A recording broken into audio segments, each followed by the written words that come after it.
Simple interest సంబంధించి type 2కి సంబంధించిన క్వశ్చన్స్ చూడండి. టైప్ 2లో అన్నీ కూడా rate of interest related, find time related questions. Time is equals to formula ఏంది? Simple interest into 100/PR. ఓకేనా? సో ఇప్పుడు చూడండి, ఫస్ట్ మనకి ఏమేమి ఇచ్చినారు? సింపుల్ ఇంట్రెస్ట్ ఇచ్చినారు. First question, in what time will 6,000 rupees at 5% per annum simple interest give an interest of 900 rupees. So 900 rupees అనేది interest అన్నారు. So time is equals to simple interest into 100 principal into rate of interest. అవునా? So ఇప్పుడు మనకి simple interest ఇచ్చినారు. ఎంత? Simple interest equals to 900, principal వచ్చేసి 6,000 rupees, rate of interest వచ్చేసి 5%. First మనకి క్వశ్చన్లో ఇచ్చినవి రాసుకోవాలి. నెక్స్ట్ ఏం కనుక్కోమన్నారు? Time is equals to question mark. Simple interest ఎంత ఇచ్చినారు? 900 rupees ఇంటూ 100 ప్రిన్సిపల్ వచ్చేసి 6,000 ఇంటూ 5. ఇక్కడ చూడండి, ఇక్కడ 3 zeros-కి 1 2 3 zeros-కి క్యాన్సల్. సో 6తో 6 ones 6 15s, 5 ones 5 3s అంటే 3 years. Cancellation very important. ఓకేనా? ఫాస్ట్గా ఎలా క్యాన్సిల్ చేసుకోవాలి. In what time 3,500 rupees at the rate of 5% per annum simple interest will amount to 4,900 rupees. Simple interest వేస్తే 3,500 rupees కాస్త 4,900 rupeesగా చేంజ్ అయిందంట. అంటే ఇది ప్రిన్సిపల్, ఇది అమౌంట్ ఎంత ఇచ్చినారు? 4,900 rupees, ప్రిన్సిపల్ వచ్చేసి 3,500. అమౌంట్లో నుంచి ప్రిన్సిపల్ తీసేస్తే వచ్చేదే సింపుల్ ఇంట్రెస్ట్. ఎంత?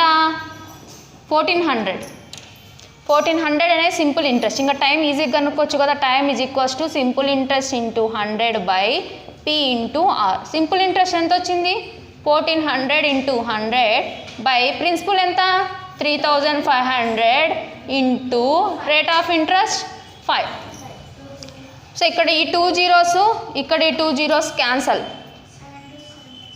7 2s 7 5s, 5 5s ఎంత? 25 ones 25 4s. సో 4 2s వచ్చేసి 8 years. ఓకేనా? In how many years will simple interest be 75 rupees if 500 is lent out at the rate of 5% per annum. So ఇక్కడ simple interest ఇచ్చినారు. ఎంత? 75 rupees. ఓకేనా? Simple interest వచ్చేసి 75 rupees, principal వచ్చేసి 500, rate of interest వచ్చేసి మనకి 5% per annum. అయితే time కనుక్కోవాలి.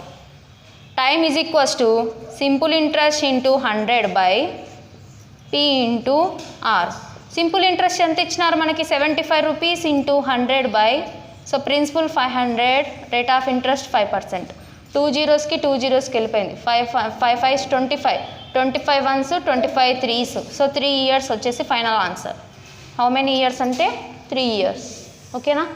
Next question number 4, how much time will it take for a some of 450 rupees to yield 81 rupees as simple interest? 81 rupees అనేది simple interest. ఇక్కడ మనకి SI ఎంత? 81 rupees, principal 450 rupees, rate of interest 4.5%, అంటే 45/10 అని రాసుకోవచ్చా? అయితే time is equals to question mark. ఓకేనా? So అదే రాద్దాం ఇక్కడ. Time is equals to simple interest into 100/P into R. So simple interest ఎంత మనకి? 81 rupees ఇంటూ 100. అలాగే మనకి R వచ్చేసి ఇక్కడ చూడండి, 5తో 5 9s 5 2s 9/2. సో 9/2. సో ఇక్కడ P వాల్యూ ఎంత? 450 ఇంటూ 9/2 అంటే సో ఈ 9/2 ఇలా అని రాసుకుని ఇది రెసిప్రోకల్ అవుతుంది. అంటే 2 వచ్చేసి పైకి వెళ్ళిపోతుంది. సో ఉన్నీలేండి, అది అలానే ఉండేయండి. ఈ 0 క్యాన్సల్. 9తో 9 5s 9 9s. So 9 into 10 into 2/5 into 9. ఓకేనా? 9/2 అనేది 2/9గా వెళ్ళిపోతుంది పైకి వెళ్తే. సో ఇక్కడ 9 9 cancel. 5 ones 5 2s. How many years? 4 years. Next, in how many years a sum of 500 rupees at 5% per annum simple interest will be amount to 600? అంటే ఇక్కడ 500కి simple interest వేస్తే amount ఎంత వచ్చిందంట మొత్తము 600 రూపీస్ వచ్చింది. అమౌంట్ వచ్చేసి 600, principal వచ్చేసి 500. ఇవి రెండు సబ్ట్రాక్షన్ చేస్తే వచ్చేదే సింపుల్ ఇంట్రెస్ట్. అది ఎంత అంటే 100 రూపాయలు. సో రేట్ ఆఫ్ ఇంట్రెస్ట్ ఎంత ఇచ్చినారు? 5% పర్ ఆనం. అలాగే ఇంకా మనకి ప్రిన్సిపల్ 500 రూపీస్. సరే, time is equals to simple interest into 100 by principal into R. Simple interest ఎంత? 100 రూపీస్ వచ్చింది. 100 ఇంటూ 100 బై ప్రిన్సిపల్ ఎంత? 500 ఇంటూ ఆర్ ఎంత? 5. 2 zeros వెళ్ళిపోయినాయి. 5 5s ఎంత? 25. 25 1s 25 4s.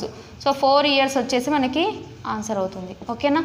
సో క్వశ్చన్లో ఏమి ఇచ్చినారు, అమౌంట్ ఏది, ప్రిన్సిపల్ ఏది, ఇంట్రెస్ట్ ఏది అని చదివితే బాగా చదివితే మనకు అర్థమవుతుంది. లేకుంటే క్వశ్చన్కి ఆన్సర్ చేయలేమన్నమాట.